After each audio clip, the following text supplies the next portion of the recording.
Meu nome é Natália Salazar. E eu sou a Renata Schmidt. E esse é o podcast Patramada Criminal. Bam. Bem-vindes.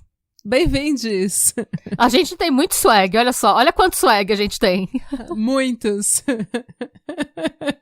Ok. Ai, gente, é sexta-feira à noite, estamos cansadas, eu estou doente. Então tá aquela coisa, esse podcast tá caindo aos pedaços, minha gente. Ai, sempre. A gente tá sempre... Gente, pra mim tá cansada. Não é que eu estou cansada, eu sou cansada. Mas tá todo mundo assim, né? Nossos ouvintes também estão, então tá tudo bem. Recado importante. Sábado agora, membros da rodinha de Black Metal. Exato. Ganha orelhinhas. Isso, orelheiros. Oreleiros maneiros. Ou orelheiros, porque eles são orelhinhas. E aí? Ih, fica o questionamento. Enfim, vocês sabem quem vocês são. Exato. Vai ter show ao vivo, gente, lembrando, às 15h do Brasil. A gente vai mandar um e-mail pra todo mundo com o lembrete, com o link. Vai ser um episódio, vai ser um pouquinho diferente do último que a gente fez. O último que a gente fez era um clubinho pra discutir o podcast do Pico dos Marins. Dessa vez vai ser um episódio ao vivo, narrado pela maravilhosa Dona Natália Salazar. Palmas para a Natália. Gente, e eu já escolhi o tema. A gente vai falar sobre o polêmico casos dos irmãos Menendez. Então, a gente vai falar de todas as teorias de que teve abuso, de que não teve, de que teve premeditação, de que não teve. Toda essa polêmica a gente vai falar. Eu vou trazer todos os detalhes, porque eu acho que é um caso que todo mundo já conhece, mas não os detalhes. E não quantas teorias de conspiração existem ao redor desse caso. E de peruca, você vai falar de peruca? Vou falar de tudo. Inclusive, estarei usando uma peruca. Não. Não, gente. Mas então é isso. 11 de março, membros da rodinha de Black Metal norueguês, ou seja, quem apoia a gente com R$20 mensais, estão convidados. Todos os e-mails serão enviados, os convites serão enviados para o seu e-mail. Então verifique se não foi para caixa de spam, se não foi para, sei lá, para alguma outra caixa que você tem. E se você é membro e não recebeu o convite até a sexta-feira, manda mensagem pra gente. Lembrando que todo mundo que assinar, que começar a apoiar a gente com R$20 até sexta-feira, vai poder participar, vai receber o convite. Então, você tem até sexta-feira. Todo mundo vai receber o convite provavelmente na terça, quarta-feira, no seu e-mail, mas todo mundo que assinar até a sexta-feira pode receber o convite, tá bom? Sábado eu vou fazer um último round de convites e daí, se você assinou até a sexta-feira, você vai receber o convite. Se você é membro da rodinha e você tá no ICQ, o link vai estar no ICQ, naquela descrição que nem a gente fez da última vez. E se você é membro da rodinha e não está no ICQ, por que você não está no ICQ? Hein? O que você está fazendo da sua vida? Vai lá fofocar com a gente. É maravilhoso, a gente troca receita, a gente fofoca de true crime, tem true crime o dia todo o tempo. No momento, a gente tá discutindo do brasileiro que foi pego em Portugal com as partes do corpo na mala. É o assunto do grupo. Mano, eu preciso entrar no grupo e conversar sobre isso, porque essa Thor eu nem consegui acompanhar direito, porque me deu tanta ansiedade, eu não entendo o que tá acontecendo. Gente, tá impossível. A gente fez ontem pro YouTube um caso que bombou um pouquinho no Brasil, ficou meio conhecido, talvez alguns de vocês já soubessem que caso era um pouco antes da gente fazer o vídeo, né, que é da Marcela, a mulher que foi parar na rodovia, enfim, com a arma na mão. A peladona da BR. A peladona da BR. E nem deu tempo do caso dela viralizar, que já veio esse brasileiro com os pedaços na mala e todo mundo já começou a falar dele. Não dá pra você acompanhar no Brasil. Você começou a acompanhar um caso, vem outro. Tá bizarro. Pois é. Surra de caso de true crime, Surra gente, de caso. Mas... Certo? E agora, vamos ao meu episódio. Por favor, tô curiosíssima. Eu ia fazer um outro episódio completamente diferente, que ia ser meio que um teaser pro episódio live do sábado. Ia ser meio que começar o debate que a gente ia terminar no episódio dos Irmãos Menendez no sábado. Fiquei intrigada. Porém, eu fiquei com tanta... Sabe quando você começa a fazer um caso e dá ranço? Sim. Dos próprios debates que você... Porque aquele caso ia levantar vários debates que... Ai, não sei, deu uma preguiça, sabe, de ter esse debate agora. Porque a gente tá falando tanto de coisas tão pesadas, sabe? De dissecação de órgãos no TikTok, assassinatos envolvendo racismo, estupro e canibalismo e todas as coisas horríveis que a gente tem falado. Então eu acho que a gente precisava de um chillax, sabe? Um episódio mais chill. Eu concordo, em que a gente faz sim. uma fofoca, em que a gente meio que relaxa um pouco. Não precisa ser tão tenso, tão intenso. E todos os meus roteiros futuros estão super pesados. Então eu precisava, sabe, de um... Eu apoio a sua decisão, você tá certíssima.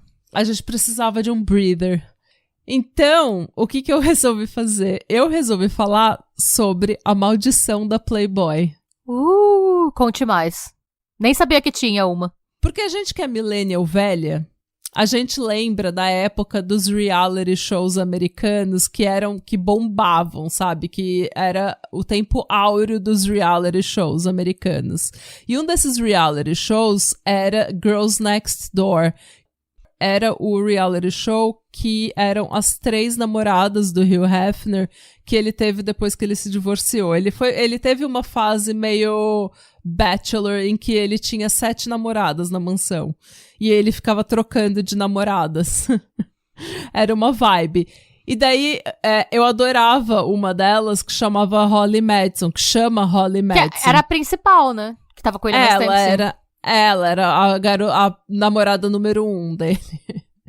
E ela era super mal ela era super mal entendida, assim, porque ela tava sempre, ela tava sempre virando os olhos, sabe? Pra quando as outras meninas falavam. Ela tava sempre, ela tava sempre com uma cara impaciente. E eu adorava ela por causa disso. E daí, ano passado, eu comecei a ouvir o livro dela, que chama Down the Rabbit Hole, que ela fala sobre o tempo dela na Playboy Mansion, né? Na mansão da Playboy. E daí eu descobri que ela tem uma série, que ela apresenta uma série chamada Playboy Murders no Discovery ID. Sério? Sério. E esse ano, acho que faz o quê? Uma semana, eu comecei a ouvir o podcast dela com a Bridget, chamado Girls Next Level, onde elas analisam os episódios do Girls Next Door. Meu Deus, é todo um nicho que eu estou perdendo. Eu amava essa série. Não, é fantástico. E daí eu comecei a ler mais sobre esse universo da Playboy e eu descobri que existe uma coisa que chama The Centerfold Curse. E centerfold, gente, pra quem não sabe, é aquele pôster que tem dobrado no meio da revista. Porque quando tem a Playmate do mês, né, a capa da Playboy, ela tem várias fotos, o artigo principal é sobre ela, tem um mini artigo falando sobre ela, sobre a vida dela, o que ela gosta, o que ela, sabe, quem ela é. E daí, no meio da revista, tem um pôster que você abre, assim, são o tamanho de 2 páginas da revista. Você desdobra e daí é um pôster que o pessoal coloca na borracharia mecânica. O centerfold é mais valorizado que a capa, inclusive. Sim. Você ser centerfold é mais... A Marilyn Monroe fez centerfold. Vou chegar nela. Então, vocês sabem quais são as minhas fontes. Fofocas, muitas. Mas assim, tem todos os exposés sobre a Playboy Mansion. Tem até um documentário no A&E que chama The Secrets of Playboy, que... Uau! Tem segredos e segredos naquele lugar. E eu também usei artigos do History.com, Biography.com, Richest.com, Mamamia.com e The Sun e Daily Mail. E você sabe que tem fofoca no episódio quando as fontes são The Sun e Daily Mail.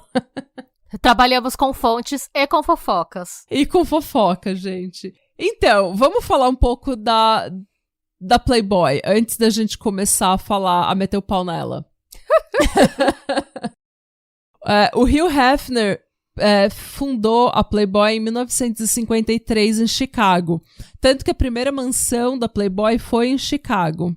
E não demorou muito, ele fundou o Clube da Playboy, que é onde a Playboy Bunny, né, as coelhinhas da Playboy nasceram. Porque o coelhinho é o mascote da Playboy. E o Rio escolheu o coelhinho porque ele falou que coelhinhos são fofos e eles transam o tempo todo. Ok. E o que era o Clube da Playboy? Era um clube exclusivo para membros, onde as Playboy Bunnies, né, as coelhinhas da Playboy, eram as garçonetes e as hosts do clube. E era bem um lugar, assim, meio sofisticado, uma coisa meio classuda pra gente da alta sociedade, da elite, né, pros gentlemen irem lá, beberem, curtirem, socializarem e serem servidos por mulheres absolutamente lindas. E no final da década de 50 e durante toda a década de 60, a Playboy foi vendida, né, pra gente como parte da revolução sexual. Que foi aquela época que já não era interessante tratar sexo como tabu, como algo vergonhoso. E não era interessante, nem pra mulher nem pra homem, esperar você ter um casamento ou uma relação estável pra transar. Então, aquele negócio de, relação monogâmica, heterossexual, séria, pra poder transar, já não era interessante. As pessoas queriam explorar a sexualidade delas, elas queriam ter sexo antes do casamento, começou a se falar sobre masturbação e pornografia, e isso casa com o movimento feminista da década de 50, 60, em que as mulheres estão tentando ser mais independentes e mais livres e também explorando a própria sexualidade, mas também normalizando o uso da pílula anticoncepcional e lutando pelo direito do aborto, o que dá muito mais liberdade para a mulher, porque ela pode experimentar sexualmente sem se comprometer a um casamento e 3 filhos logo de cara aos 20 anos de idade, sabe? Então, essa é a vibe dos anos 60, essa foi a revolução sexual. E a Playboy teve um grande papel na revolução sexual porque foi a primeira revista pornográfica que foi mainstream, que foi, assim, pras massas. E que não era tabu, era uma coisa que você se orgulhava de ser capa da Playboy, sabe? Era vendida como uma coisa de classe. Quando você lê o livro, tem um livro de branding da Playboy que é muito bom, que ele explica a construção da marca pelo Hugh Hefner, né? E ele, basicamente, o conceito de influencer, de lifestyle que a gente tem hoje, foi criado por ele décadas antes da gente ter internet em todas as casas, né? Tinha fila de espera pro clube da Playboy em Chicago. Sim, tinha. E para todos os clubes. Era uma coisa muito exclusiva, era uma coisa que a alta sociedade inteira queria fazer parte. Por causa disso, tem muita gente que acha que a Playboy e o Hugh Hefner são símbolos feministas, inclusive. E que o Hugh Hefner dava chance para mulheres de cidade pequena, mulheres mais pobres, de serem coelhinhas da Playboy nos clubes ou modelarem para Playboy e assim alcançar sua independência financeira. Mas assim, nem tudo era o que parecia, tá, gente? Eu acho que uma coisa é você atrelar a Playboy à emancipação da mulher, é um ponto, porque tinha muita mulher que largava a vida de família, vida de Marilyn Monroe, né? Você não quer ser esposa de soldado, você quer ter uma marca, mas eu acho que é um passo muito grande você ir daí pra associar o Hugh Hefner à figura de benfeitor da mulher, né? Eu acho que, veja bem. Vamos olhar pras coisas de um jeito um pouco menos ingênuo, né? E já em 1963, a Gloria Steinem, né, que é aquela jornalista americana, que é um dos símbolos da luta feminista nos Estados Unidos e uma das mulheres mais maravilhosas que já pisou no planeta Terra, segundo a Convenção Intergaláctica de Mulheres, ficou provado. Ela trabalhou um mês undercover como Playboy Bunny. Foi isso que, na verdade, foi esse artigo. Ela trabalhou um mês undercover como Playboy Bunny para expor as condições de trabalho reais das coelhinhas da Playboy, o que se passava realmente nos clubes exclusivos da Playboy. Porque era dito, inclusive nos anúncios de emprego que eram publicados, é que ser coelhinha da Playboy era algo muito glamuroso. Era viver uma vida de glamour direto das páginas da revista e que era um trabalho onde mulheres podiam se tornar financeiramente independentes e que elas eram respeitadíssimas e divas, colocadas num pedestal, com muita classe, muito estilo. Então era como se elas fossem divas. E ninguém estava comprando essa história, porque obviamente era tudo muito exclusivo, muito secreto, o público não tinha acesso, então todo mundo queria saber o que acontecia ali dentro.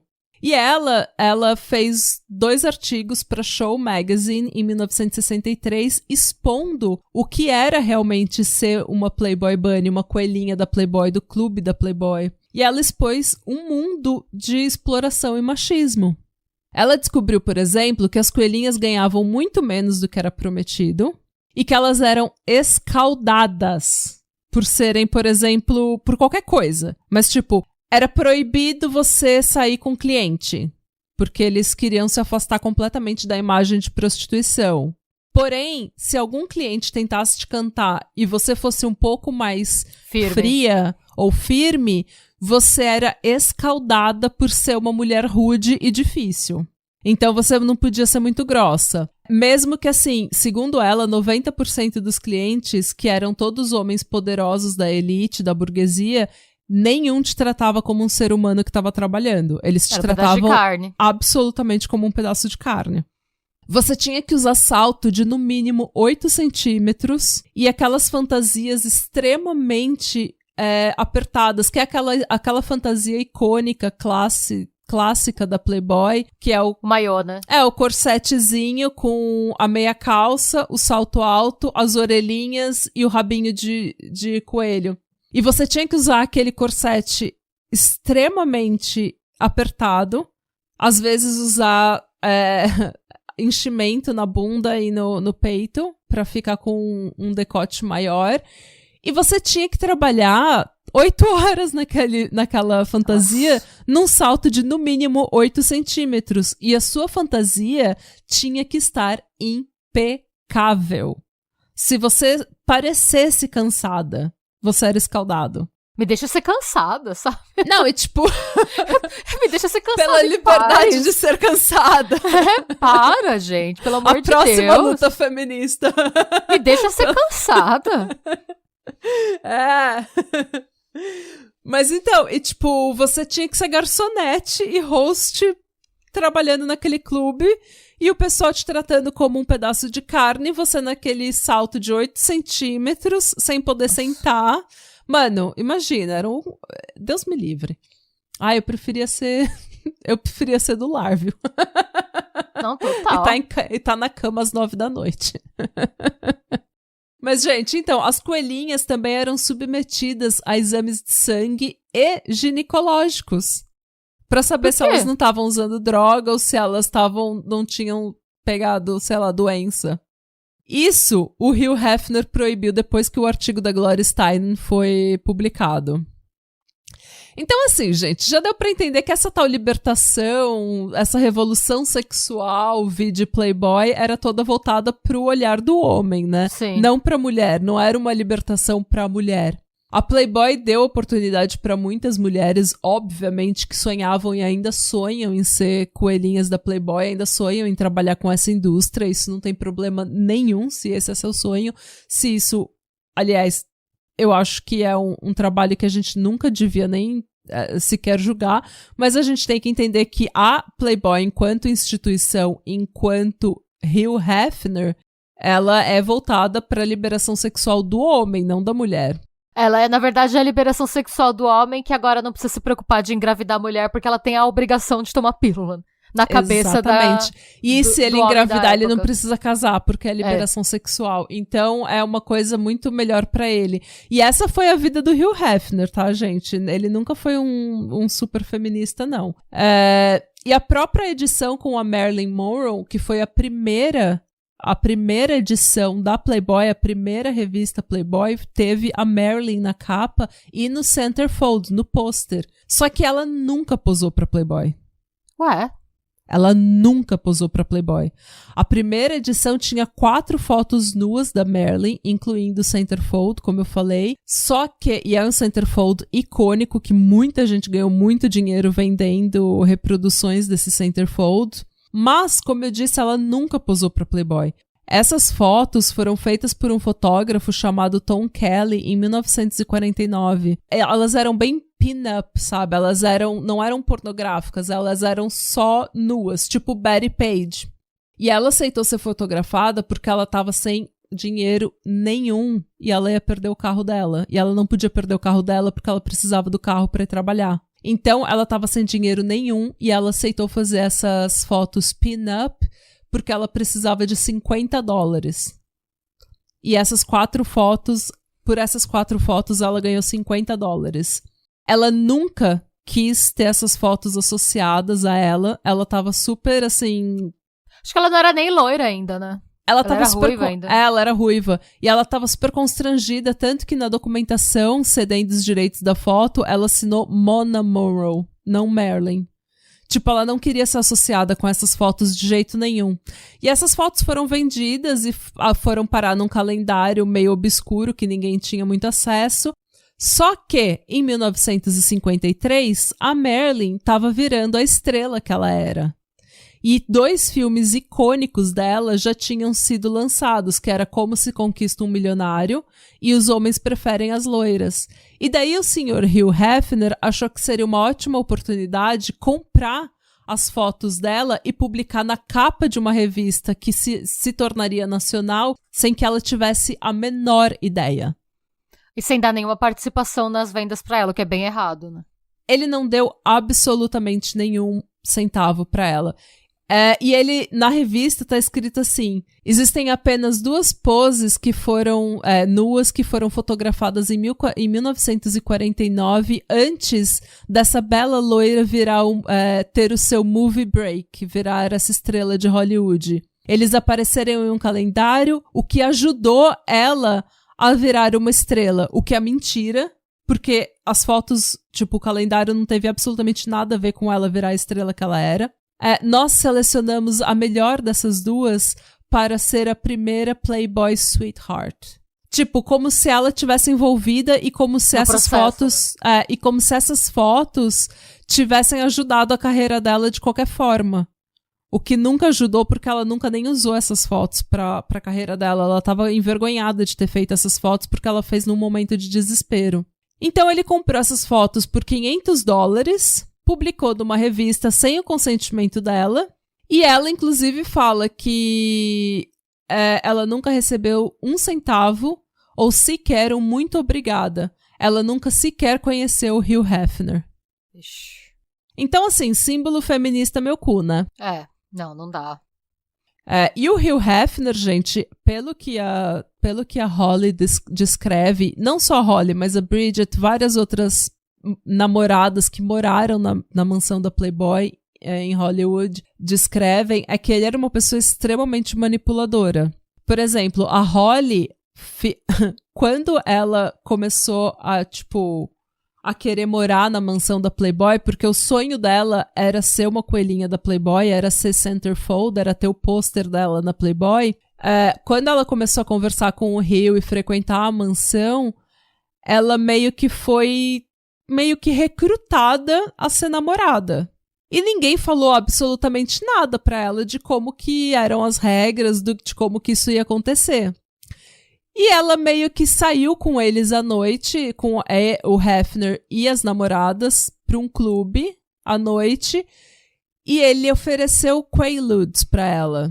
Eita! Que é metaqualona, que é um sedativo e hipnótico forte, que era usado, inclusive, na década de 70 como date rape drug, sabe? Que era pra fazer a mulher ficar relaxada ao ponto dela não poder mais consentir ou recusar. E, enfim. E ele ofereceu pra Holly, e isso é 2001. Ele ofereceu pra Holly e ela falou, eu não uso drogas. Porque ela tinha ouvido, inclusive, que o Hugh era completamente contra drogas, que existia toda essa moralidade na mansão da Playboy. Então ela falou, não, eu não uso drogas, eu não quero. E daí ele falou, eu também normalmente não gosto de drogas, mas Quaaludes eram conhecidos como abre-coxas na década de 70. Ew! Isso ele com 70 e poucos anos tá falando pra ela com 22 em 2001. Ew! E depois que eles saem, né, ele, as namoradas e a Holly, eles vão pra um clube, ela fica super nervosa e ela começa a beber bastante, porque ela tá super nervosa, ela não sabe o que vai acontecer, ela tá querendo causar uma boa impressão, porque o sonho dela é sair na Playboy. E daí, tipo, as namoradas perguntam, você vai entrar pro quarto você vai subir pro quarto com a gente? E daí ela, que já tá bêbada, meio que vai, e quando ela vê, o Hugh Hefner tá em cima dela e ela tá transando com ele e várias meninas ao mesmo tempo. Então foi meio que assim, foi consensual, mas não foi. Ela tava bem bêbada e foi tudo meio que não foi acordado de antemão, sabe? Não foi uma coisa que foi, tipo, não era entendido que ela ia subir pro quarto e que eles iam ter uma orgia. Então ela não sabia o que estava acontecendo até que ele já estava em cima dela. Não, até porque várias namoradas falavam publicamente que era só era só pela publicidade, que ninguém transava com ele.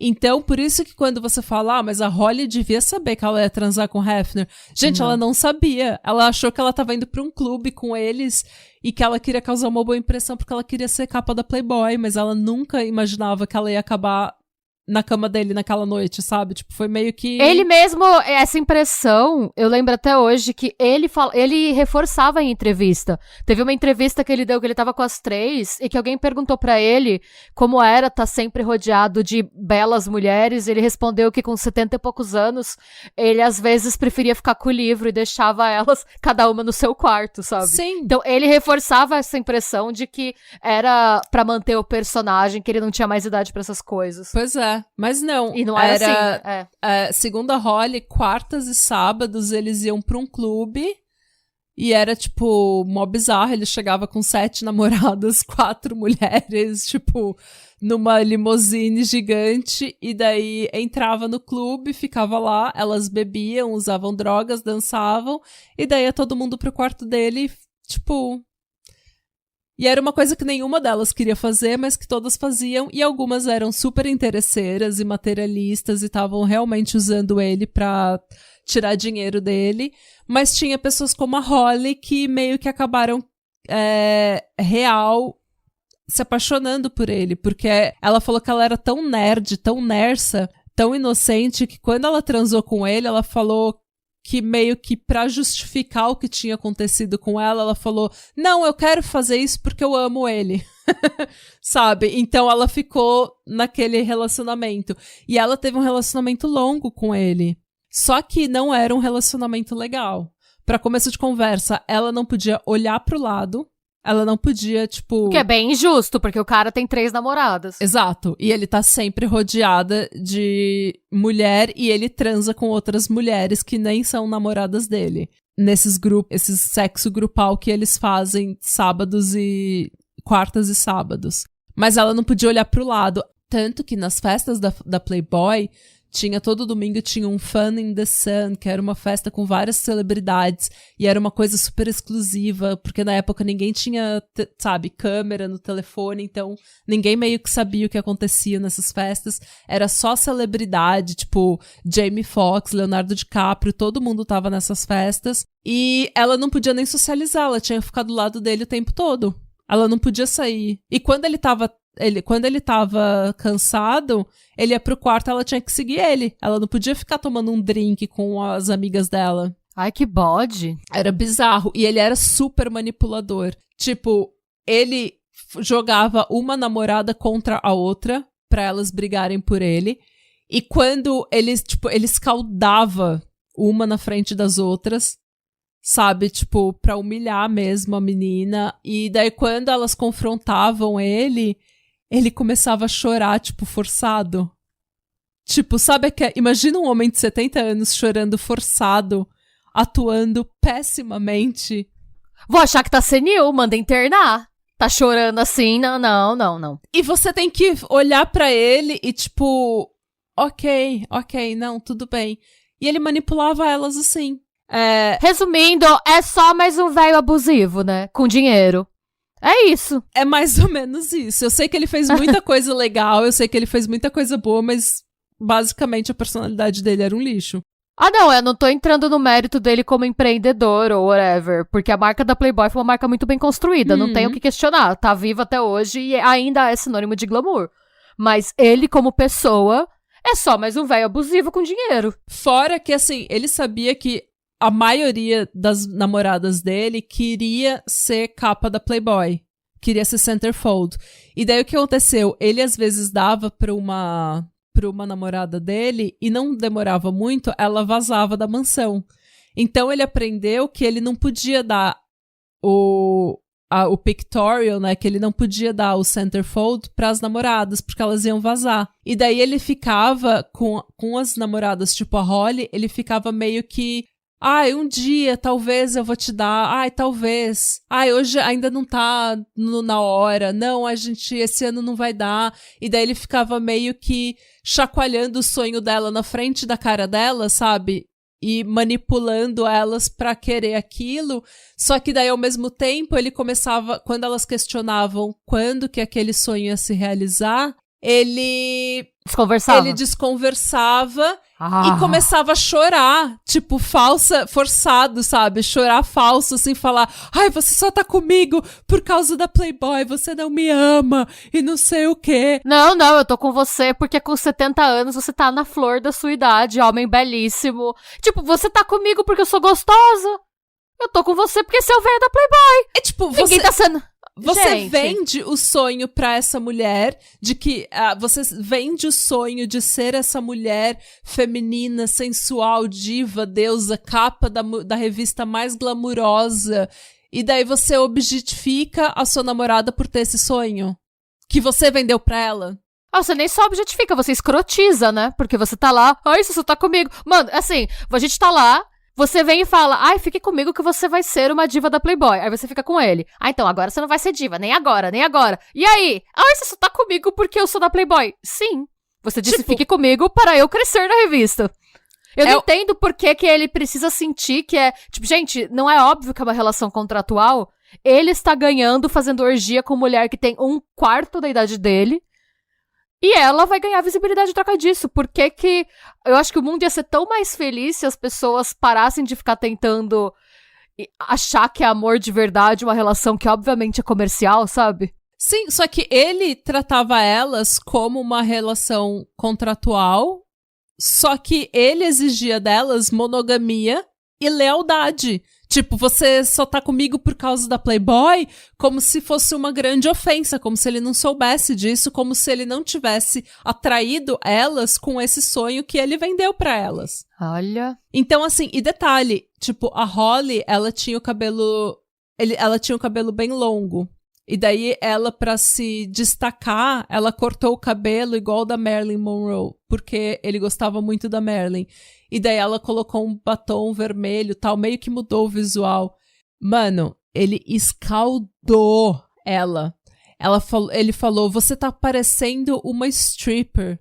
Você tá parecendo uma stripper barata com esse cabelo, esse batom vermelho. Tipo, ele era mó hipócrita. Ele vendia Playboy, que era o nu, só que a Playboy era classuda, a Playboy era uma glamurosa, sabe? Rainha do funk, não é assim qualquer sexy magazine, sabe? Qualquer hustler magazine. Não é pornografia, é glamour, é uma coisa classuda. Então, ele, ao mesmo tempo que ele vendia nudez e vendia sexo e libertação feminina, nenhuma coelhinha da Playboy podia ter sido stripper. Essa era a regra dele, porque ele odiava strippers. Nossa, gente. Nenhuma podia ter feito pornografia. E nenhuma podia ter trabalhado como profissional do sexo. O que várias fizeram, tudo isso, só que elas não falavam pra ele. Mas, tipo, se ele descobrisse que nem a Kendra, que era a namorada dele, ela era stripper. Só que ela não tinha contado pra ele quando ela tava na mansão. Ela falou que ela era uma estudante. Estudante universitária. Ok. Ela só falou pra ele que ela era stripper depois, tipo, que eles já estavam fazendo reality show, já tinham contrato, sabe? Então, foi bem shade.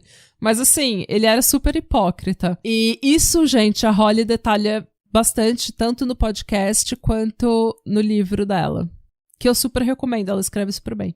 E é isso, gente. Então já deu pra sacar a personalidade do velho, né? Sim. E foi por causa de todas essas fofocas que eu comecei a pesquisar, então, a maldição da Playboy. Uhum.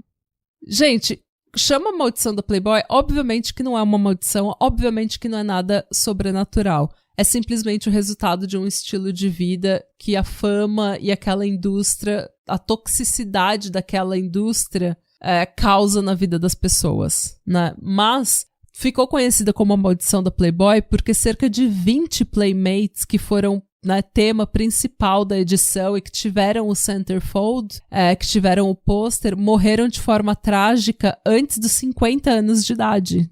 Eita, é muita gente. Eu entendo por que você explicou. Eu entendo que é uma estatística que era likely, mas, né? É bastante gente. Sim. E outras diversas pessoas envolvidas com a revista ou com a Playboy, a indústria da Playboy, né, a corporação, tiveram destinos trágicos. Uma delas foi a Jasmine Fiore, que teve a história belamente contada pela Dona Schmidt no episódio 42 deste podcast. Ela nunca posou pra Playboy, mas ela frequentava a mansão e participava das festas. E ela chegou a trabalhar pra Playboy, ela fazia... Eles têm umas garçonetes que vão, tipo, elas não são playmates, mas elas vão pra festas temáticas, quando você precisa de muita gente, de staff extra. Ela trabalhava como staff extra em algumas festas, ela chegou a conhecer o Hugh Hefner. Mas então eu selecionei algumas das principais histórias que eu vou resumir pra vocês. Algumas das mais conhecidas. A primeira é a Jane Mansfield, que ela é mãe da Mariska Hargitay, que é... Nossa, eu quase fiz esse caso pro YouTube uma vez. Ela era conhecida como, tipo, a Marilyn Monroe safadinha, né? Ela se vendia como uma Marilyn safadinha. Mas conte. Então, ela é mãe da Mariska Hargitay, que faz a detetive Olivia Benson no Law and Order. Ela foi playmate do mês de fevereiro, em 1955, e ela fotografou várias vezes pra Playboy. E tem uma foto icônica dela, que é tipo a foto, acho que mais conhecida dela, que é ela sentada numa mesa, olhando pra câmera, e ela tá com um vestido mega decotado, e de frente pra câmera tá a Sophia Loren olhando pro peito dela, olhando com um side eye, assim, sabe? Olhando com desdém pros peitos dela. E mais tarde a Sophie explicou que ela achava que os peitos da Jane iam pular no prato dela. Essa foto, inclusive, foi recriada em Modern Family. Sim! Com a Glória. E com a... Como que é o nome dela? Ai, gente, Claire. eu esqueci. A Claire. É a Claire olhando pra Glória. Então, e ela encenou a primeira cena com nudez em um grande filme de Hollywood, Promessas, Promessas, em 1963, e ela atuava em papéis super sensuais, que era o que era dado pra ela. Só que assim, ela era uma pessoa extremamente talentosa, ela inclusive em 57 ganhou o Globo de Ouro por atriz revelação, e ela era super inteligente, gente, ela falava 4 línguas. Ela falava 5 línguas. Ela falava inglês, francês, espanhol, italiano e alemão. E uma curiosidade sobre ela era da igreja satanista de São Francisco, do Anton LaVey. E ele, inclusive, deu pra ela o título de alta sacerdotisa da igreja de Satanás de São Francisco. Nice. A filha dele confirmou que ela era uma frequentadora, que ela frequentava a igreja. Em 1967, porém, ela estava num carro com o namorado dela, o motorista, e 3 dos filhos dela, incluindo a Mariska, estavam no banco de trás. E o carro que eles estavam colidiu com um caminhão e entrou embaixo da carreta do caminhão. Então, os 3 adultos que estavam no banco da frente, incluindo a Jane, morreram na hora. E as 3 crianças que estavam no banco de trás elas só sofreram ferimentos leves. Mas depois desse acidente, todos os caminhões têm o que hoje é conhecido como a Mansfield Bar, que é aquela barra de ferro que fica na parte de trás da caçamba, que é pra se tiver uma colisão, aquilo barrar você de entrar completamente embaixo do caminhão. Interessante. Pois é, ficou conhecido por causa dela. Virou lei por causa dela. A segunda trágica história que eu vou contar é da Paige Young, que era uma modelo da Califórnia que trabalhou como coelhinha da Playboy no clube de Hollywood. Em 1968, ela foi Playmate do mês de novembro, e depois de fazer parte do universo da Playboy, ela conheceu o Bill Cosby, com quem, aparentemente, ela teve um relacionamento. A gente já sabe que é o bad omen, né? É um azar, aí já tá o... Pois é, a modelo Tamara Green, que é uma das 50 e poucas mulheres que acusaram o Bill Cosby de drogar e estuprá-la na década de 70, disse que a Paige e ele eram um casal e que ela tava sempre meio alta quando ele tava com ela. Que ela tava meio que sempre abobada do lado dele, ele meio que controlava a situação. Os rumores é de que naquele universo da Playboy, né, naquela de festas e orgias e tetas e palavras, ela meio que foi pimped out, assim, ela meio que foi oferecida ao Bill Cosby e a outros homens poderosos de Hollywood como um brinquedinho pelo Hugh Hefner. E depois que ela começou a ficar mais velha, ela meio que foi jogada fora. Ai, que horror! Porque no final da vida dela, ela tava sendo consumida por ódio e ressentimento e meio que obcecada com a ideia de se vingar desses homens, especialmente do Hugh Hefner. Eita! Em 1974, ela chamou uma amiga / vizinha dela, Melanie Myers, pra ir até o apartamento dela. Quando a Melanie chega no apartamento, ela vê, tipo, dezenas de fotos do Hefner na parede. E todas elas estão, tipo, riscadas nos olhos ou com chifres desenhados na cabeça do Hefner. Porra! Ela tá obcecada com a ideia de se vingar do Hefner. E daí ela mostra pra Melanie que ela desenhou um pentagrama no chão e na cama dela tá uma bandeira gigante dos Estados Unidos. E ela falou, é aqui que eu vou me matar. Que horror! Gente! E daí a Melanie se desesperou, como eu acho que 100% das pessoas se desesperariam. E saiu correndo, porque ela falou, essa louca vai me matar. E depois ela vai se matar. E por que ela me chamou aqui? E daí ela saiu correndo, se trancou no apartamento dela e chamou a polícia. Quando a polícia chegou, a Melanie e os policiais entraram no apartamento da Paige e ela tinha, de fato, se matado com um tiro na cabeça. Ela morreu na cama dela, sobre a tal bandeira americana que agora estava cheia de sangue. Na nota de suicídio, ela menciona todos os abusos que ela tinha sofrido por homens que, entre aspas, mastigaram ela inteira e depois cuspiram fora, fecha aspas. Eu acho que na cabeça dela, ela queria fazer, tipo, um statement, sabe? Ela queria falar... Ela meio que foi 13 razões, sabe? Tipo, ela fez um statement. Sim. Pois é, o problema é que a Playboy aparentemente abafou a notícia, porque a mídia quase não cobriu a morte dela, mesmo sendo uma coisa extremamente trágica e incomum. E quando os poucos jornalistas que cobriram retrataram a morte dela como uma overdose. Mas agora o Pátria Amada está fazendo justiça e cobrindo. Justiça por Paige Young. E, justiça gente, por Paige Young. Essa é uma história bem parecida com a história que é uma das mais conhecidas, que é a da Star Stowe. A Star nasceu Ellen Louise Stowe em Little Rock, Arkansas. Ela era uma menina extremamente linda e talentosa que sonhava em seguir carreira fazendo música. Ela sabia cantar muito bem, ela estava aprendendo a tocar guitarra. E ela se mudou para Los Angeles e começou a trabalhar como dançarina. Eu não sei se é dançarina ou stripper, mas ela começou a trabalhar como dançarina em Los Angeles. Okay. Até que em 1975, ela estava em Las Vegas. E foi quando ela conheceu um senhor chamado Gene Simmons. Ou Gene Simmons, do Kiss. E os dois começaram a namorar. E de acordo com o Gene Simmons, foi ele que sugeriu que ela testasse pra Playboy. E ela, tendo a recomendação dele, conseguiu o emprego e foi Playmate do mês de fevereiro de 1977. O ensaio dela foi um divisor de águas na Playboy. Porque foi, tipo, antes dela, a Playboy era super classuda, comportada, glamurosa, sabe? Toda comportadinha. E era bem pin-up, sabe? Você tinha aquele nu frontal ou aquele nu, assim, de costas, mas era uma coisa bem comportada. Ela chegou lá, tipo, that's my pussy. Tipo, ela chegou Tetas e palavras. Ela chegou lá com tetas e palavras. Ela, no frontal, ela abriu a perna. Ela foi super ousada, sabe? E ela tava super descontraída e ela sabia que era aquilo que ela queria fazer mesmo. Então, foi meio que um divisor de águas nesse ponto. Ela foi a primeira da revista que tinha uma tatuagem, que era uma estrela. Daí o nome Star. E o ensaio fotográfico dela foi um dos primeiros, ou o primeiro a ter um tema. Eles fizeram um tema bem glam rock, sabe? Então era bem Kiss, assim. Então ela posou com guitarras e baixos e microfone. Foi uma coisa bem ousada, assim. Gente, a minha voz tá falhando porque eu tô gripada, mas a gente vai chegar lá, tá? Não, mas tá tudo certo, tá tudo certo. Unidos chegaremos lá.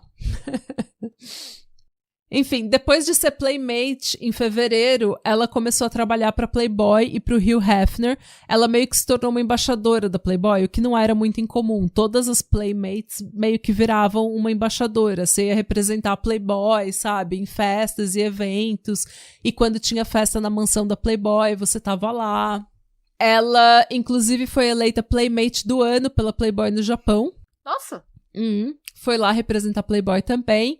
E ela vivia na mansão da Playboy em Hollywood e Chicago, participando das festas e entretendo as milhares de celebridades da época.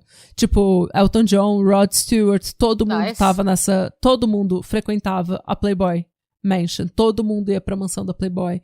Tipo, se você era um político poderoso, um produtor, um diretor... ator, não interessava, músico, produtor executivo, se você tivesse dinheiro e status, você tava na mansão da Playboy. E assim, a Playboy caga muita regra de que você tem que ser comportada, você não pode ser uma stripper, você não pode ser trash, você tem que ser classuda. Pois é, e que aqui na Playboy a gente não usa drogas e a gente não consente com prostituição, a gente, sabe, você não pode ser uma garota de programa. Mas a gente mastiga humanos e joga eles fora.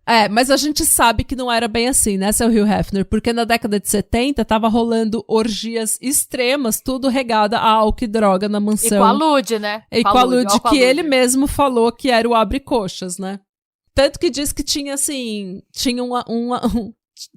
as coelhinhas, né, as meninas que estavam sempre na Playboy, elas sabiam onde que era o armário de droga, que você ia lá e pegava. Tipo, é tipo o armário de remédio da avó? Mano, era um armário de droga. Gente, não dá. E, enfim, ela começou a frequentar a mansão da Playboy e ela começou a entreter todas essas celebridades e participar de festa, e tetas e palavras, e orgias e drogas, e o Hugh começou meio que oferecer ela pra entreter os amigos dele. Detalhe, ela já entretia o Hugh Hefner umas 2 vezes por semana. Pois é, e ele começou a oferecer ela para que ela entretesse os amigos e business partners dele, sabe, os parceiros de negócios, e ela meio que foi, porque nessa época você tá... Tipo, você não conhece ninguém em Los Angeles, você tá isolada, você só conhece celebridades, e eu acho que você meio que se ilude com... Você vê aquela mansão, aquela coisa, sabe, de luxo, glamour, muito dinheiro, muita droga, tudo é muito abundante, tudo é muito demais, tudo é muito extremo. Eu acho que você entra meio que numa paranoia de que aquelas pessoas se importam com você, e que você... descobriu sua gente, que aquela é sua família, que tá tudo bem. Que tem toda uma... Que aquilo nunca vai acabar. E tem uma impressão... Aquele mundo é criado pra passar uma impressão de vida fácil. Isso. Se você tá passando perrengue, é o que a gente... É até um pouco parecido com o que a gente vê em algumas seitas. Você tá lá passando perrengue, se fudendo, e aí, de repente você entra num mundo que assim, mano, a piscina da Playboy tinha uma gruta. Você podia entrar, Sim. tipo, numa caverna. A gruta das orgias. Várias orgias aconteciam naquela gruta. Tem uma dó do garoto da piscina, de quem tinha que filtrar a água daquela piscina. Imagina. Mas você chega, é um conto de fada. É o conto de fada do profissional do sexo. Sim. Basicamente. Sim. E, tipo, imagina você tá com uma vida difícil, em que você tem que trabalhar e tá difícil conseguir emprego, e você tem que mandar dinheiro pra sua família, e você vai perder seu carro, ou você não tem como pagar aluguel, e daí você entra numa puta de uma mansão, cercada de celebridades, de gente rica, milionária, e que tudo é abundante. Então você entra numa vibe de que aquelas pessoas são sua família, e que elas se importam com você, e que tá tudo bem, aquilo nunca vai acabar. Profissão vendedores de sonhos, né? Ai, pra você entrar aqui, você é parte de uma elite, a gente não usa droga, você é respeitada. Sim. Você não vai se prostituir, você não vai ter... Nenhum homem nojento vai fazer mais nada com você. Só que daí você começa a frequentar essas festas e você começa a ver que você é mais uma. Você é só mais um número. E que o Hugh Hefner não te respeita. E que essas celebridades que, tipo, estão sempre falando com você, nenhuma delas se interessa por você ou se importa com a sua vida ou quem você é. Você é só mais uma menina gostosa da Playboy Mansion. E foi isso que aconteceu com ela. Ela, obviamente, odiava ser oferecida como snack pra homem que ela não queria, né? E ela tinha que transar. Segundo... Isso provavelmente é algo que a Playboy nunca vai admitir, mas os amigos dela falaram que ela, sim, tinha que dormir com os caras que o Hugh Hefner mandava ela dormir, incluindo o Hugh Hefner, e que ela odiava isso e ela começou a beber cada vez mais pra aguentar. E ela começou a usar cada vez mais droga, principalmente cocaína, pra conseguir manter a life of the party, né? Pra manter a festa sempre... Era nos anos 80? 70. 70? Pior ainda, porque nos anos 80 foi quando a galera percebeu, porque eu não sei se vocês acompanham essas séries tipo Vine ou as séries que mostram a transição dos anos 70 pros anos 80, quando a cocaína entra nas festas, ela é vendida pras pessoas como o álcool que não te dá ressaca. Era considerado uma droga, entre aspas, saudável. Eles falavam, olha, você quer uma droga que vai te deixar animado e que você não vai engordar e que você vai acordar no dia seguinte bem? Então, nos anos 70, a galera usava como se não houvesse amanhã.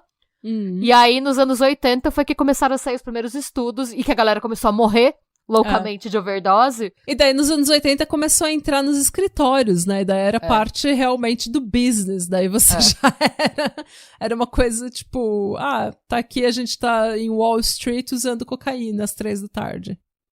Enfim.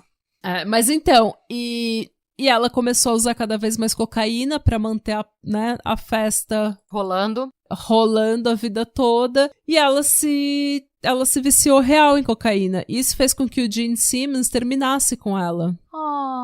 Então, ele é bem conhecido por ser antidrogas. Então, eles terminaram, o que é uma pena, porque eles se adoravam, eles se gostavam muito. Ela ia em todos os shows do Kiss que ela podia, ele era super romântico. Ela meio que virou a namoradinha da banda toda, sabe? Toda a banda meio que adotou ela como mascotezinho, assim.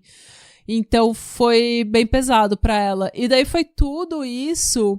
Ela começou a perceber que ela era só mais uma, porque ela começou a se viciar muito em cocaína e ela começou a se tornar um incômodo. Porque ela ficou slop, né? Ela ficou messy. Então, é bem isso. Essa é bem a cultura que o Hugh Hefner implementava. Você pode usar drogas, mas se você se viciar, isso é uma falha no seu caráter. Nossa. Você pode usar essa substância viciante. Se você ficar viciado nela, a culpa não é da substância. Nem minha que estou te oferecendo. É sua. Exato. Você pode posar nua e receber dinheiro e entreter macho que eu mando você entreter. Mas você não pode ser uma stripper ou uma atriz pornô. Se você for, você é lixo. Na verdade, é assim, se você tá fazendo porque eu pedi, tá tudo bem. Se você tá fazendo por sua conta e eu não tô lucrando nada com isso, aí você é uma vadia. Pois é. Você pode ser extremamente magra, mas se você tiver um transtorno alimentar, que ridículo, que horrível, que nojo. É a escola Marco Mariolini de macho escroto, né? Nossa. Mas era bem assim nos anos 2000, né? A gente mandava ser anoréxica, era um elogio e ao mesmo tempo era motivo de chacota. Não, na verdade, o mundo esperava que você crescesse com uma versão natural à comida, que era parte da sua personalidade, não um transtorno. Mas você não pode ter transtorno. Você não podia vomitar, inclusive. Você não podia ser bulímica, porque isso é nojento. Você tem só que detestar comida e não querer comer nada nunca. Só alface. Exato. Como assim você não nasceu querendo comer só mato? E sua coxa tem que estar a 1 metro de distância da outra. Não pode bater as coxas. Não pode. Mas enfim. E depois que ela meio que atingiu o fundo do poço em relação ao vício, foi que a ficha caiu pra ela. De que nenhuma daquelas celebridades se importava com ela, de que o Hugh Hefner não se importava com ela, de que ela era só mais uma. E ela meio que mandou o Hugh Hefner se fuder e ele excluiu ela da mansão. Tipo, ela falou, você não se importa comigo, vai tomar no cu. Ela meio que ficou escandalosa. E daí ela virou incômodo e ela foi, tipo, jogada pra fora. Sem conseguir emprego depois disso, pelo próprio estigma de ser uma coelhinha da Playboy e uma pessoa que morava na mansão da Playboy, ela se mudou para Las Vegas, onde ela começou a trampar como stripper. E ela se casou com um homem chamado Peter Maligo e ela teve um filho. Dias depois dela ter dado à luz, o marido dela forçou ela a voltar a trabalhar como stripper para pagar as contas. Ai, coitada, tá ficando com uma dó dela. E eu não preciso dizer que o casamento não durou muito, né, gente? Porque se você não se divorciar de um cara desse depois, imagina. Mais tarde, em 86, ela mudou para Fort Lauderdale, na Flórida, onde ela começou a ter mais dificuldade financeira. Por quê? Porque ela já estava mais velha. E as ofertas para ela ser stripper e aquela fantasia de, olha, a stripper que é coelhinha da Playboy já não estava mais colando. E ela não conseguia emprego e ela começou a trabalhar como profissional do sexo. Nessa época, ela mandou o filho dela para morar com os pais dela no Arkansas para que ele tivesse uma vida mais estável, uma vida melhor. Só que ela nunca conseguiu sair das drogas, gente, ou da situação de prostituição. Em 1997, o cafetão dela deu uma carona até o lugar onde ela ia encontrar um cliente e depois disso ela nunca mais foi vista com vida. O corpo dela foi encontrado de bruços atrás de uma farmácia. Ela tinha sido estrangulada. Nunca encontraram o assassino dela. Muita gente desconfia do cafetão, muita gente desconfia do cliente, mas nunca teve nada que pudesse ligar eles ao crime. E o caso dela foi ligado a outros assassinatos de profissionais de sexo na região que eles acreditam serem resultados da atividade de um serial killer. Em que ano foi isso? 1997, na Flórida. Não, se fosse um pouquinho antes, se fosse em 80 e pouco, tem o caso da mina a mina do Scarface que a gente fez pro YouTube, que só sumiu também, e que desconfiam de um serial killer que estava matando mulheres na Flórida. E se fosse em 2000 e pouco, ia ser o Israel Kiss. Porque todos são Israel Kiss. O Wally. Onde está o Wally? A quarta menina da qual eu quero falar é a Stace Arthur. E o caso dela é um pouco diferente, mas é igualmente trágico. Porque, assim, em 88, ela casa com um homem chamado Jim Arthur. Eles se casaram em Ohio, de onde eles eram. E ele tinha 34 anos e ela 19. Ok. Ok, não. Mas era um daqueles casos em que eles eram loucos um pelo outro e ele aparentemente era o real grande amor da vida dela. Os dois tinham filhos de casamentos anteriores, ou seja, ela foi bem nova. E juntos eles formavam aquela grande família, um adotou o filho do outro, virou aquela grande família. Tá. Até aí tudo bem, até aí, ok. Depois do casamento, ela começou a tentar uma carreira como modelo e como Miss. Ela queria muito competir como Miss. Em pageants, né? E ela também tinha já o sonho de posar nua pra Playboy. Ela já tinha esse sonho de ser modelo e fazer no artístico e tudo mais. E ele nunca foi ciumento, ele nunca foi escroto com ela, ele apoiou total o sonho dela. Então ele começou a fazer de tudo para que ela conseguisse realizar esse sonho. E ele, inclusive, começou a fazer o cabelo dela, maquiagem, sabe? Tipo, ele arrumava roupa pra ela. Ele tinha, tipo, isso é 88, ele tinha um salão, aparentemente, de bronzeamento artificial. E ele meio que cuidava dela, fazia a imagem dela, viajava com ela. Nossa, gostamos. Ele tá, tipo, não, ele total investiu nela. Tanto que eles estavam em Chicago, acho que eles ela foi trabalhar como modelo em Chicago, e daí eles passaram no prédio da Playboy pra deixar as fotos dela na recepção, porque ele realmente tava, tipo, investido no sonho dela, sabe? Ela era absolutamente maravilhosa, e ela logo se tornou Miss Ohio. E em 1990, ela foi pra União Soviética pra competir. Nossa, gente! Miss Comunismo? Miss Stalin. Miss... Não, então, ela foi competir como Miss America. E nessa não era Miss época... Universo? Então, eu não entendi. Ela falou... Porque ela não era Miss America. Ela foi competir no Miss America. E eu não entendi por que foi na União Soviética. Eu também não, mas ok. Quem somos... Vai entender as incongruências históricas, né? Tudo Vai bem. entender o concurso. Eu não entendo o concurso de Miss até hoje. Também não, mas assim, faria assim... eu não tô entendendo o sentido do Miss América ser na União Soviética, mas, como eu disse, quem somos nós pra julgar, Gente, se alguém né? sabe, pelo amor de Deus, me manda um e-mail, porque eu tentei achar na internet e eu não entendi nada. Mas tudo bem, a gente aceita e segue o baile. Mas ela foi competir no Miss America e logo em seguida foi anunciado que ela seria a Playmate do mês de janeiro de 1991. Ela foi a primeira Miss que foi pôster da Playboy, que era algo novo tanto pra Playboy quanto pro mundo das Misses. Ela foi, tipo, a Miss que posou nua.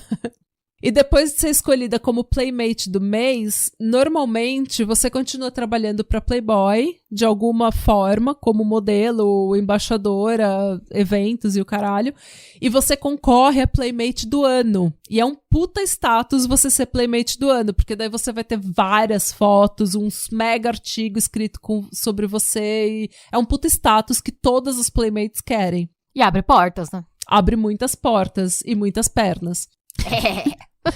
E tentando ganhar esse título, ela queria realmente mostrar pra Playboy que ela era uma team player, que ela era uma boa embaixadora da marca, que ela queria realmente estar ali e representar o Rio e a marca. Então, ela começou a trabalhar pro 1900 da Playboy, que é o número de telefone que era de um serviço oferecido pela revista para que os fãs pudessem ligar para esse número pago e falar diretamente com as Playmates favoritas deles. Nossa, gente, O que pode dar errado? O que pode dar errado? Um bando de punheteiro ligando pras minas da Playboy. O que pode dar errado? Foi assim que surgiram os incels. Essa é a pré-história do incel. Mano, sério. Porque você tem uma menina de, tipo, 22 anos falando com os fãs e ela não tem treinamento nenhum pra isso. Nossa... Tá, já tô nervosa. Nem sei o que aconteceu e já tô nervosa. E assim, elas eram pagas $50 por hora pra falar com os fãs, só pra falar no telefone. E como ser Playmate / Miss é caro para um caralho, porque você tem cabelo, maquiagem, roupa... Personal trainer, bronzeamento... Tudo. Fora as viagens, tem que viajar pra trabalhar e não é toda viagem que é paga. Então, ela e o Jim tinham filhos, sabe? Então, ela precisava do dinheiro. E ela começou a falar, tipo, 3, 4 horas no telefone. E não demorou nada. Um equilibrado veio estragar a festa da mina. A Holly, inclusive, comenta no Playboy Murders, que ela apresenta, ela fala que ser playmate, ou ser stripper, ou ser qualquer tipo de profissional do sexo é algo muito perigoso para mulheres, porque as pessoas elas começam a achar que se você posou nua, você mostrou seu corpo numa revista, numa imagem, isso dá direito a ela sobre o seu corpo. Então, não é difícil você ter uma pessoa que quer te tocar, ou que quer segurar, que quer te agarrar, que quer te pegar, porque ela acha que ela tem direito ao seu corpo. O que é um absurdo, né? É absolutamente absurdo. Isso acontece, inclusive, com muita drag queen. Drag queen, tipo, tá lá fantasiada, montada, trabalhando, e o povo quer encostar, e quer, inclusive mulheres, quer encostar e quer pegar peruca, quer pegar, sabe? É um absurdo. As pessoas acham que elas têm direito ao corpo alheio simplesmente porque a pessoa posou nua, do que não tem nem sentido isso. Não tem mesmo. E como na revista não eram só fotos suas, né? Não eram só fotos suas nua. Era assim, tinha um mini artigo sobre você, escrevendo o que você gosta, a sua ideia de um date perfeito, seu sonho, sua personalidade, fotos de você quando você era mais nova. Então passava pro fã a ideia de que ele conhecia a Playmate com quem ele estava falando. E ele formava com ela uma relação parasocial. Então, esse tal homem desequilibrado que começou a falar com a Stacy chamava James Lindbergh. Ele tinha 32 anos e ele é o que hoje a gente chamaria de incel. No início, ele não era inapropriado, ele era uma pessoa super comum, ele era super legal, só que ele era sempre muito sério e muito intenso. O incel sempre é legal até que ele é contrariado, né? Exato. Enquanto tá tudo acontecendo do jeito que ele quer, por que ele teria motivo pra ser escroto, né? Pois é. Ele, afinal de contas, ele é um nice guy, né? Ele é um cara legal.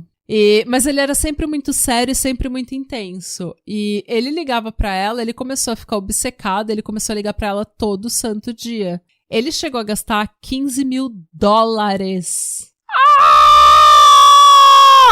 Em número de 1.900, gente. O que era muito dinheiro pra alguém que era motorista de caminhão. Meu Deus! Mano, a ansiedade que eu tenho pelas contas dele. E porque ele ligava tanto pra ela e ocupava tanto a linha dela, ele foi colocado num limite de tempo pela empresa. Tipo, você não pode falar com ela mais do que meia hora por dia. Meu Deus! E daí um dia ele ficou puto e parou de ligar por uma semana. E daí, pra se desculpar, ele presenteou ela, mandando pra casa dela 70 balões cor-de-rosa.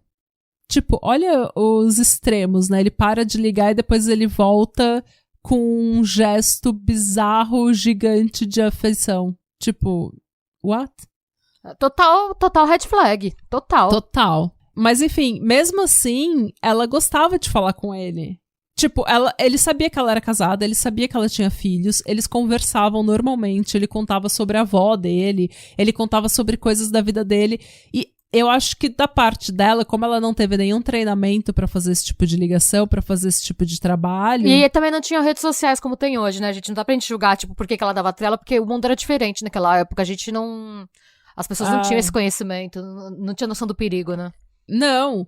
E daí você não tem muita noção de com quem você tá falando, mas ele parecia tão legal, então eles meio que começaram a conversar, e ela não tava preocupada, porque ela achou real que ele era um cara legal e que era só uma amizade que eles estavam formando, sabe? Tanto que teve uma vez que ele não ligou por uns dias e ela ficou preocupada e ligou pra ele. Porque ela real tinha ficado preocupada. Será que ele fez alguma coisa? Será que aconteceu alguma coisa com ele? Então ela real achava que era uma amizade. Com o tempo, porém, ele começou a ficar mais agressivo, claramente mais obcecado, mais louco por ela, começou a declarar o amor dele por ela. E quando ela tentou contornar essa situação pedindo um, entre aspas, tempo na amizade, ele ficou puto. Onde já se viu, né? Você tentar se comportar como um ser humano. Como assim? Quem você pensa que é? Eu tô declarando meu amor pra uma mulher casada. Como assim ela vai me recusar? E então, ele largou o emprego dele, viajou até Ohio, onde ela morava, pra encontrar com ela. Lá, ele acabou encontrando com o Jim, o marido dela, com quem ele teve uma discussão no meio da rua. Do nada, como se ele tivesse direito a alguma coisa. Porque ele comprou vários presentes pra ela e falou pro Jim entregar pra ela. E daí o Jim, que já tava sabendo da história toda, falou, olha, você tem que se afastar. Eu tô sabendo da sua história, mas, tipo, eu sou marido dela, você tem que se afastar. O James Lindbergh, então, abriu fogo contra o marido da Stacy e assassinou ele no meio da rua em plena luz do dia. Mano! Depois disso, ele voltou pro carro que ele tinha alugado e cometeu suicídio com um tiro na cabeça. Nossa, essa foi totalmente inesperada. Porque você acha que vai ser ela a vítima, né? Sim. A Stacy ficou arrasada. O Jim era o homem da vida dela.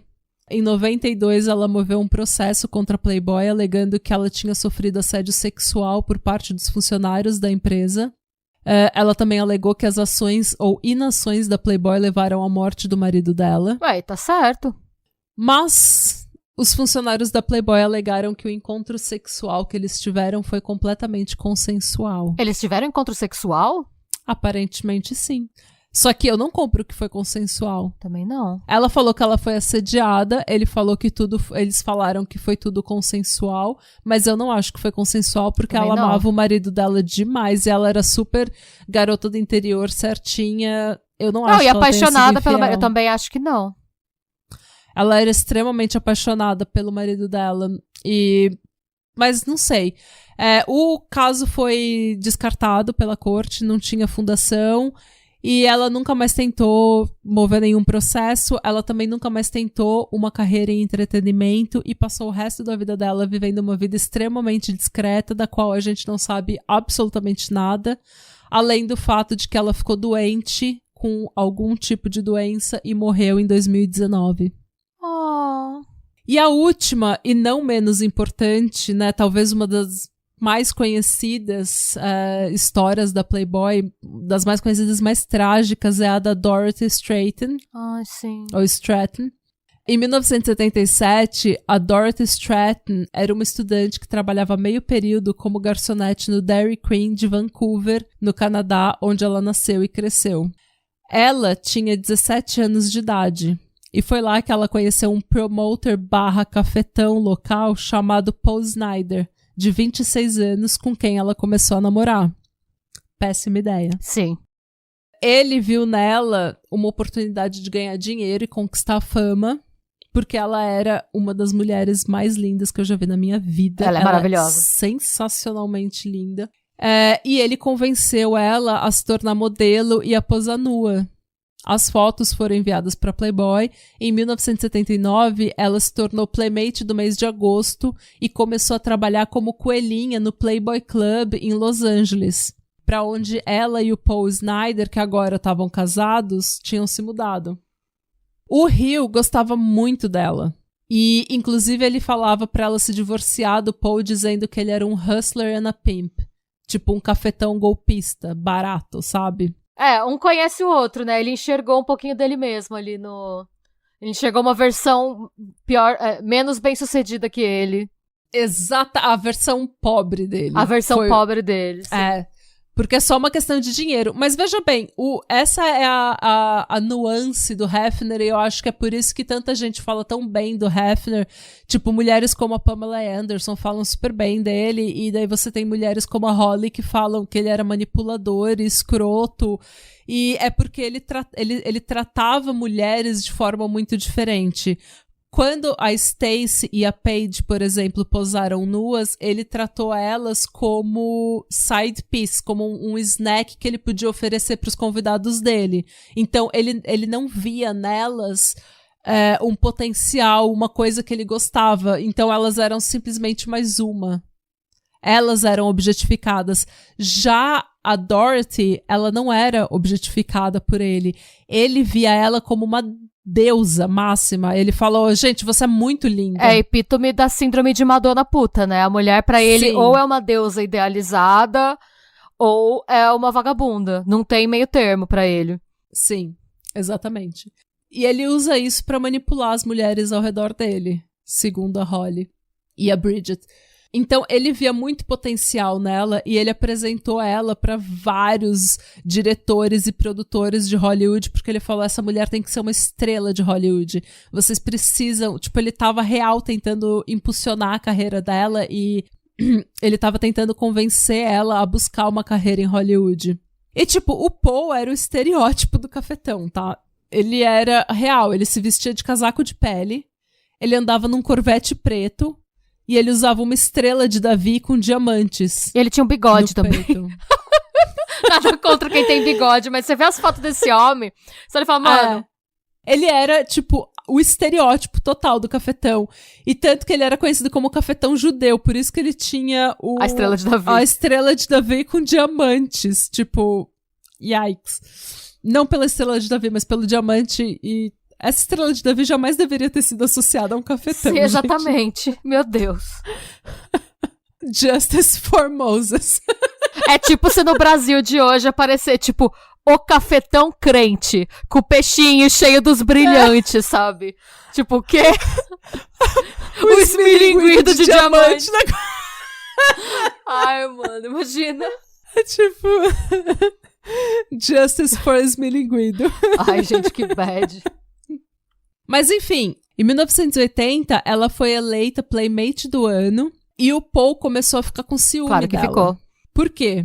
Porque eles frequentavam a mansão da Playboy e o Paul ficava dando em cima das menininhas. Claro que ficava. Sendo que ele tava com a mulher mais linda que todo mundo tava desejando. Síndrome de Piquet, né? Você tem a Shakira na sua casa, você vai pegar aquela mosca morta. Então, e ela tava crescendo sem ele. Veja bem, ele era um cafetão, então ele queria que ela crescesse e ele fosse o manager dela. Ele queria crescer junto com ela. Só que ela tava chamando atenção e crescendo e sendo essa mulher linda, deusa, sofisticada, e ele continuava sendo um cafetão pobre que tava perseguindo outras coisas, que era um golpista Ele queria crescer, barato, na verdade, às custas sabe? dela, não junto com ela, né? Exatamente, melhor dito. E quando ela começou a crescer sem ele, ele começou a ficar puto da vida. Ele começou a ficar cada vez mais controlador, cada vez mais ciumento, cada vez mais abusivo. E ela, inclusive, falou que ela podia deixar a carreira dela, largar a mão de tudo, voltar pro Canadá e salvar o casamento dela com ele. Só que ele não quis isso. Por quê? Ele quer a fama de Hollywood, ele quer o status, ele quer o dinheiro, ele quer as festas na mansão da Playboy. Ela não entendeu então que ele não quer ela, ele quer sugá-la. Tipo, sugar todas as possibilidades de dinheiro. Ela é um meio para o fim que ele ter uma vida boa sem fazer muito esforço. Não, ele não ama ela como pessoa, só o que ela pode proporcionar pra ele. Exatamente. Mas, ao que tudo indica, ela realmente ela começou a atuar em filmes de Hollywood, e ao que tudo indica, ela tava real no caminho pra ser a próxima superstar de Hollywood, sabe? Não demorou muito, ela foi apresentada pro diretor Peter Bogdanovich, com quem ela começou a trabalhar no filme Muito Riso e Muita Alegria. Eles se apaixonaram durante as gravações do filme e eles tiveram um affair. Porque ela também já não aguentava mais o Paul e ela não tava mais com ele, sabe? Ela tava meio que largando ele aos poucos. Eu não aguento mais o Paul, eu nunca estive com ele. Pois é. O Paul, vendo que ele tava perdendo, começou a ficar cada vez mais louco e ela então resolveu se separar dele. E daí ele ficou puto. Daí ele perdeu as pregas todas. Porque ele secou a conta conjunta que eles tinham. Chupim do caralho, né? Ele foi, tipo, num spree de comer todas as mulheres, incluindo ter um affair com uma ex-namorada dele. Ele contratou um detetive particular pra provar que a Dorothy tava tendo um affair com o Peter. Detalhe, ela já tava meio que namorando o Peter, ela já tava meio que mudando... eu ia perguntar, o que ele fez com essa informação? Você está tendo um caso? Sim. Sim, whatever. Tipo, ela já tava meio que mudando pra mansão do Peter em Bel Air. Só que o Paul... Ele teve vários affairs durante o relacionamento inteiro deles. Tanto que nas festas da Playboy, ele ia nas festas da mansão e ele ficava cantando as outras playmates, ficava cantando as outras minas na frente dela.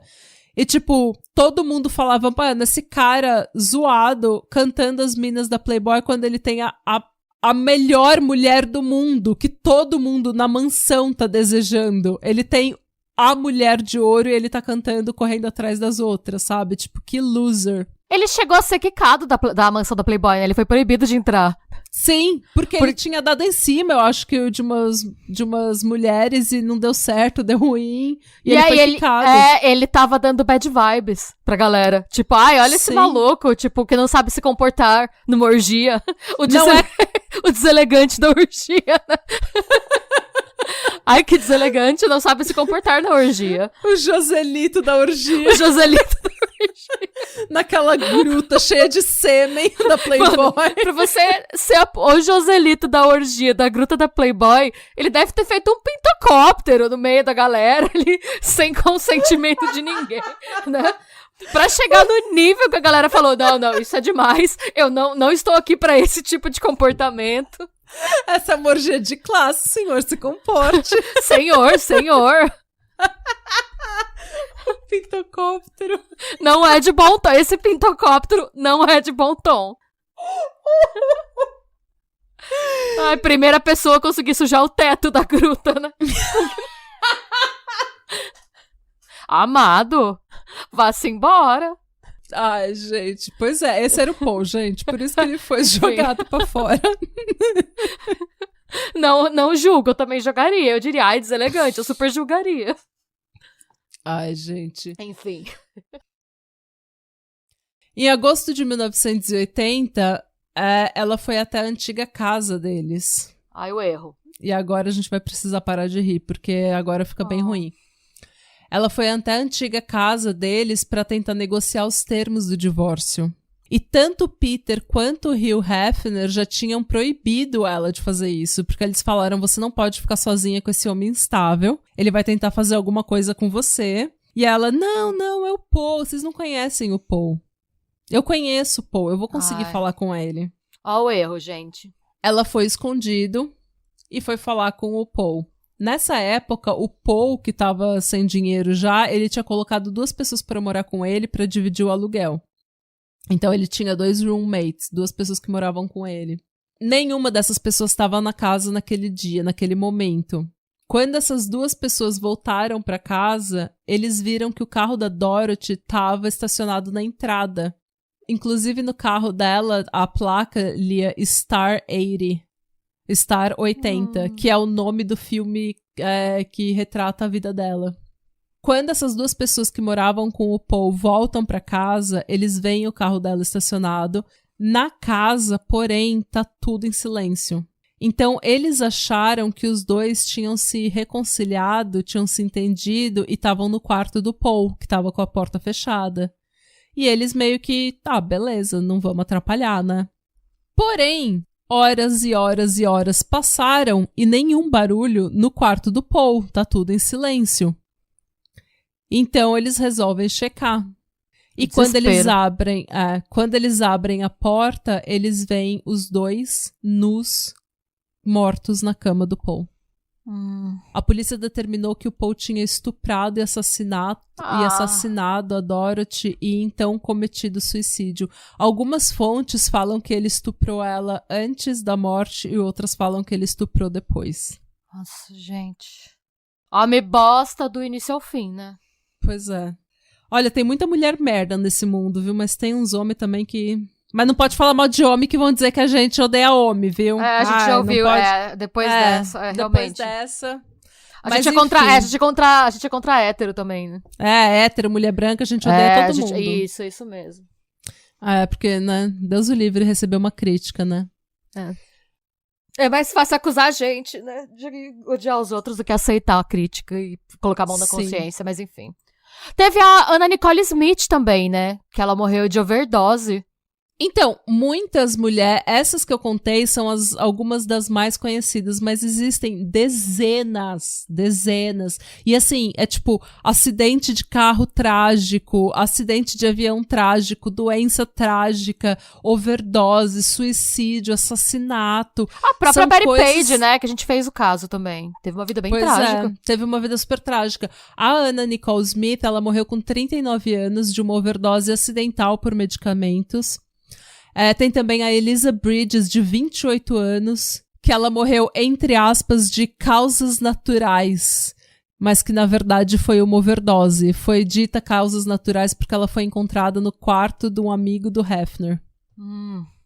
Então as causas naturais foi uma overdose. A Eve Meyer, de 48 anos, morreu de acidente de avião. Jennifer Lynn Jackson, de 40 anos, overdose de heroína. Tiffany Sloan, de 35 anos, overdose intencional. Katie May, de derrame aos 34 anos. Nossa, gente. Claudia Jennings, de 29 anos, num acidente terrível de carro. Tonya Cruz, também de 28, num outro acidente terrível de carro. Willie Ray, de 23 anos de idade, morreu de overdose intencional. Ela acho que foi uma das mais novas a morrerem.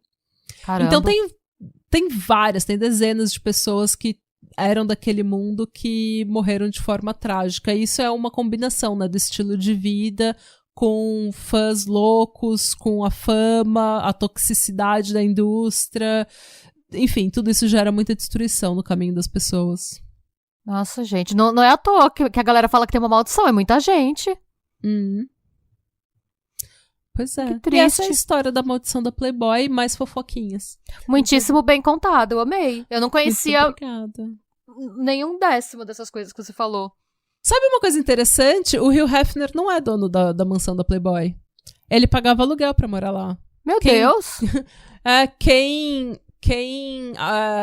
tinha a propriedade era a Playboy. E ele morava lá, e daí ele pagava... Tanto que cada namorada tinha um quarto, com exceção da Holly, que dormia com ele. Era, tipo, tudo era alugado. Rapaz! Pois é. Mas é isso, gente. Eu sugiro, real, o audiobook, né? O livro da Holly. E a série Playboy Murders tá no Discovery ID. Eu super vou assistir e vou ler. Sugiro. E o podcast da Holly e da Bridget chama Girls Next Level, onde elas estão analisando o Girls Next Door. Tem muita fofoquinha boa lá. E é isso, gente. Eu falei que ia ser 1 hora, já estamos 1h40 aqui, mas eu vou... Mas tudo bem. Não, foi muito bom. Nossa, gente, que é isso? Tá me fazendo repensar a minha fanzice da Playboy nos anos 2000. Ainda bem que eu não tenho mais nenhuma daquelas carcinhas. Senão eu ia jogar fora no ato de protesto. Eu ainda acho a marca da Playboy... Como eu falei, eu acho que a minha obsessão é porque, real, quando eu era nova, eu era muito pick me girl. Eu era muito hater. Porque, assim, na época, nos anos 2000, era meio que ou você era a modelo, a mainstream, a que era padrãozinha, ou você era a punkzinha que odiava todo mundo e você não era como as outras garotas.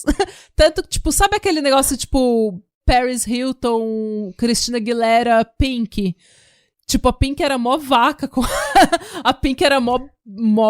Ela era mó mala, ela era mó ruim com a Paris Hilton. Só a música dela era boa, da Pink. Todas as outras cantoras pop pois não eram. Não, e a Pink, ela tinha um bife com ela, tinha uma briga, um ranço com a Christina Aguilera, beleza. Só que ela, tipo, nos shows, ela usava bonecas infláveis, vestidas de Christina Aguilera e Britney Spears. Ela fazia piada com a Paris Hilton e com a Jessica Simpson. Aquele vídeo Stupid Girls dela, ela, tipo, ridiculariza a Beyoncé, como que é? Jessica Simpson, sabe? É uma coisa meio... eu era meio que time Pink, sabe? Porque eu adoro ela é roqueirinha, ela é super diferente, ela não é como as outras garotas. Então... E eu acho que agora que a gente não tem mais essa cultura tanto, sabe, de inferiorizar outras mulheres, eu acho que eu tô percebendo que, na verdade, essas mulheres que posavam pra Playboy, elas só... Tipo, a Bridget e a Holly, elas falam o tempo todo, o seu ensaio era tão legal, era tão bonito, era tão sensual. Tipo, elas não falam de homem uma única vez. Elas só falam, tipo, é tão legal, é tão sensual, é tão bonito, tudo era rosa, sabe? Elas estavam, tipo, pra elas era uma celebração da feminilidade, sabe? Sim. Mas enfim. É interessante a gente revisitar essa... Nossa, eu assistia direto o reality. E as três pareciam ser bem próximas. A Kendra era a última, né, que entrou, então elas demorou um pouco pra elas se darem bem, mas a Bridget e a Holly pareciam ser bem próximas. Deu pra ver que elas estavam bem. A Holly e a Bridget, elas estavam lá mais tempo e elas tinham passado pelo período das Mean Girls, em que elas eram, tipo... Gente, elas eram aterrorizadas pelas Mean Girls. E daí a Kendra entrou e ela era super nova, ela era super, tipo, goofy, sabe? Foda-se. Só que ela, tipo, quando o reality começou, ficou meio que... Eles editaram o reality numa narrativa de que ela era a Kendra... Era a pobrezinha que era excluída pela Holly e pela Bridget. Mas era uma puta mentira, porque nessa época as três eram super amigas e elas se davam super bem e tava tudo bem entre elas, só que no reality mostra que elas estão sendo escrota com a Kendra ou que elas não gostam da Kendra e é porque a Kendra é super sporty, sabe, super molecona e as outras são tipo bitches, mean girls. Aqui o reality show tem que ter uma tretinha também, né? Pra parecer que tem uma história. Ainda bem que elas eram amigas, porque ter esse clima tóxico na vida deve ser um porre, né? Eu espero que vocês tenham gostado desse episódio mais relaxado. Eu adorei. E é isso, gente. Sejam bons. Busquem conhecimento. E se te chamarem pra mansão da Playboy, não vá. Não entre na gruta da Playboy. Não entre na gruta. Gente, micose. E sim, gente, evite os fungos de pé. Não é Hugh Hefner, é eu Hefner. Evite, fuja dos funguinhos. Ai. E tchau. E beijos.